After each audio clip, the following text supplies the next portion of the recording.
来看伫菲律宾的雪口 Island， 有真侪真水的风景，捌互时代杂志选作是全球的百大景点。不过伫2021年，雷风台甲新冠疫情的冲击之下，在地建设是损长甲真严重，居民的生活是真歹过。经过2年多，观光是有较复苏，不过民生甲教育基础的中建还阁有真长的路要行。台记台新闻采访团队今年7月份对台湾 NGO 组织去雪狗 Island 记录当地情形。台湾的团队完善呼唤，嘛伫台湾筹集中建的资金，按算要做教室的中建、甲营养午餐等等的教育专案。这礼拜台记新闻会推出菲律宾国际教育专题系列的报道，要带大家行入世界边界，来看台湾的青年安怎伫咧菲律宾建立教育中建的故事。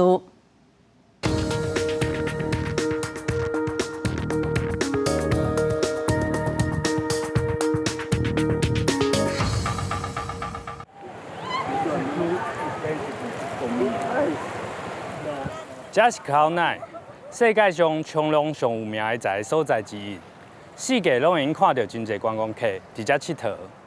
啊，毋过风台加上疫情的影响，规个岛屿受到真严重的破坏。学校嘛停课2年外的时间。今年完善呼唤来到遮，帮助当地的囡仔，希望互因会使有较好的学习环境。我can still excited.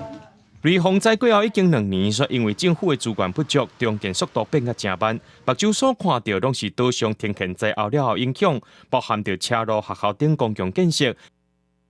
第一次来的时候，我的感觉很像是台风刚过，这些情况让我们觉得说，我们必须要立即为他们做一些事情。对于台湾来 NGO 完善呼唤，本地是伫咧尼泊尔执行地动了后的学校重建计划。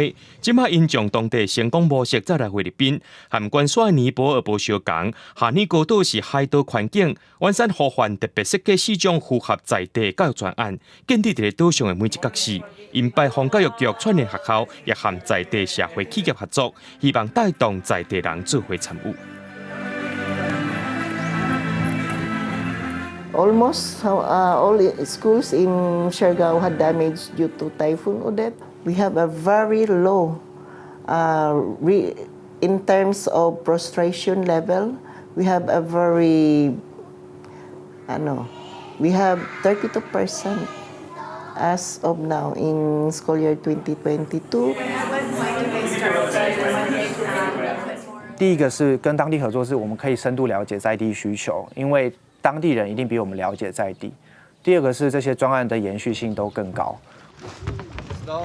台湾内的志工团体要伫遮建立中原教育，也希望培训出在地力量，甚至成立 NGO 组织协助更较侪人。完善呼唤表示，因入来是为着要离开，希望会当夜间到每一个需要协助的所在，也甲囡仔的未来建起来。